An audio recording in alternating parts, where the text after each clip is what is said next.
T minus 10, 9, 8, 7, 6, 5, 4, 3, 2, 1.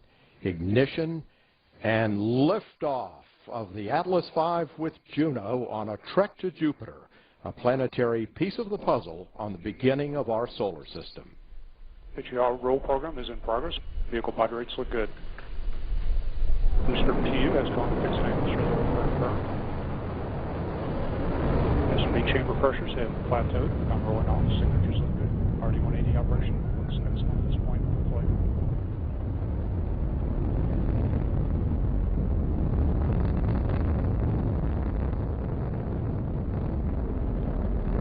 Mach 1.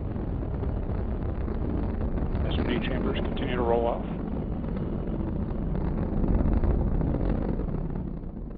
NASA's Juno spacecraft is equipped with microwave sensors.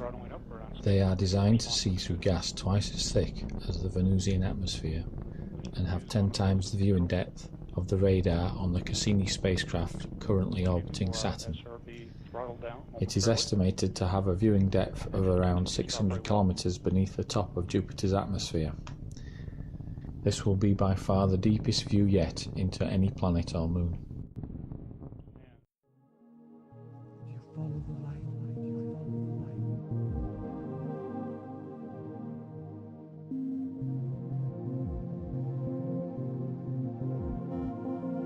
Juno arrived at Jupiter in July of 2016 and began readying its instruments for the science phase of its mission. Planet scientists expect Juno to uncover details and behaviours of atmospheric layers, magnetic field, the gravity field, and answer a few questions posed over the years. The results from Juno will be compared with numerous computer models that scientists have created. But there's one untested theory about Jupiter that NASA scientists or any other conventional scientific group won't be looking to test. That is, the gas giant planet theory. It may be that Jupiter is similar to Earth, Venus and Titan in having a solid surface a short distance underneath the top of its atmosphere, and that the gas giant theory is wrong.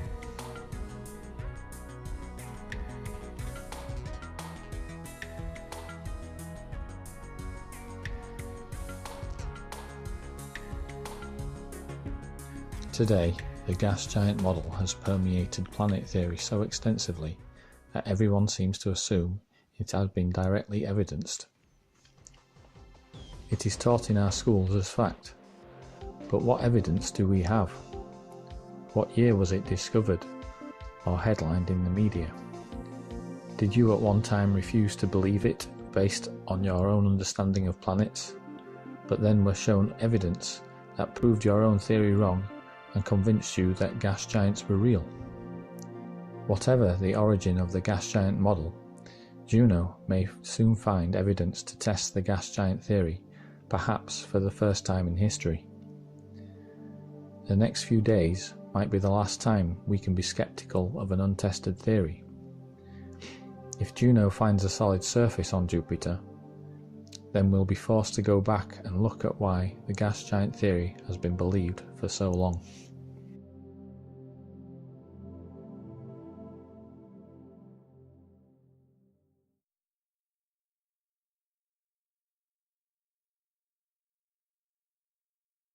In this video, we'll take a skeptical look at the gas giant model and consider the most reasonable alternative.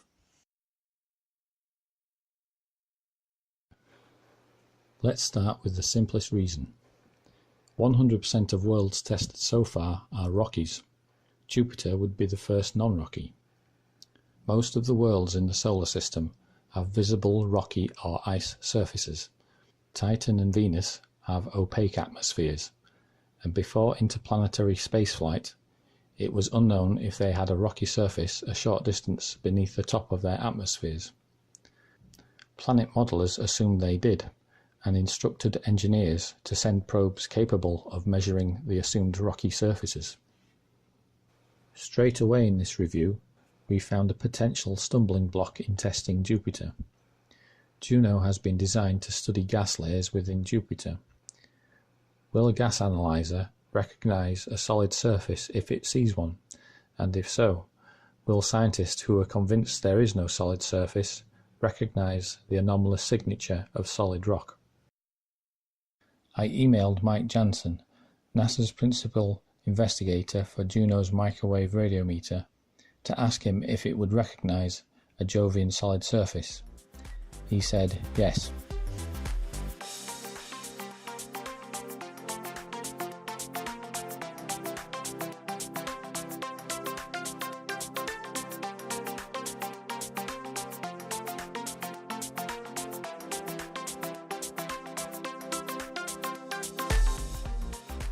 These two starting facts don't reveal any understanding as to why Jupiter should also be rocky, but taken by themselves, they do suggest our assumption ought to be that Jupiter has a rocky surface, until we have a good reason to think otherwise. Reasons come in the form of data or theory. Now let's look at some more data.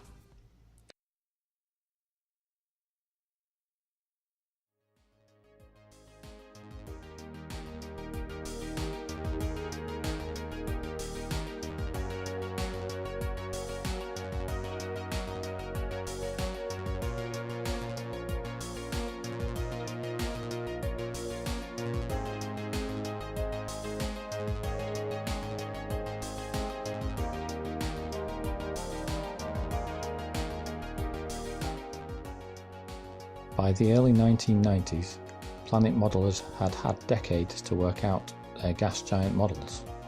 For a long time, they had wanted to test them. In October 1989, NASA launched the Galileo spacecraft on a mission to explore Jupiter. Galileo arrived at Jupiter 6 years later, in December 1995.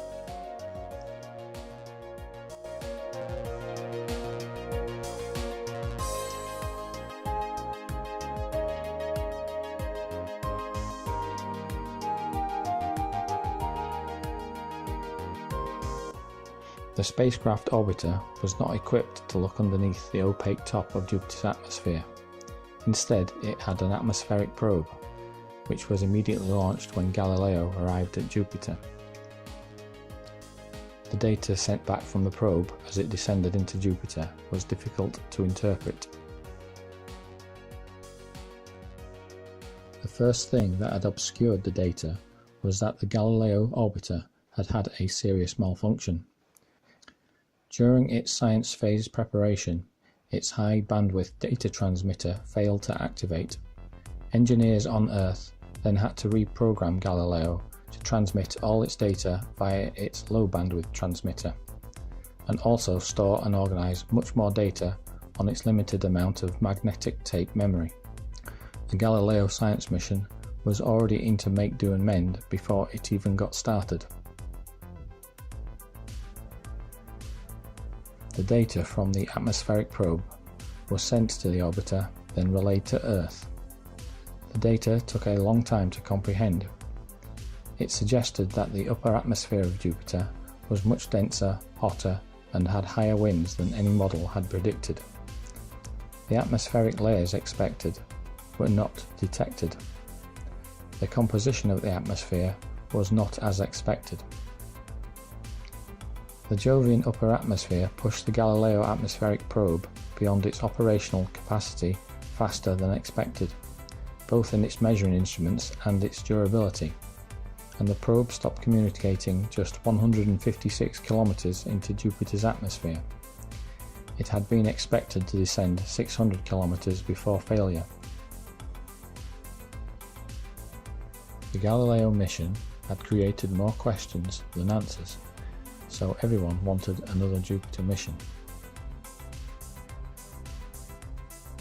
So after decades of working on modelling with conventional theory, the data had suggested the models were wrong. It posed several difficult questions to conventional theory.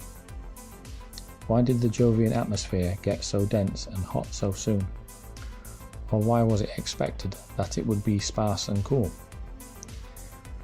Planet modelers were basing their Jupiter model on their low estimate of its density. If Jupiter had an average density of 1.33 grams per cubic centimetre, then they worked out its upper atmosphere must be sparse and cold. After the Galileo mission, planet modelers did not change their fundamental assumption of the density of Jupiter.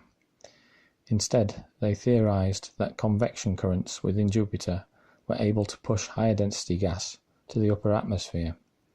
Jovian deep convection currents were not a new concept to planet modelers, but they had to be modified to fit the new data.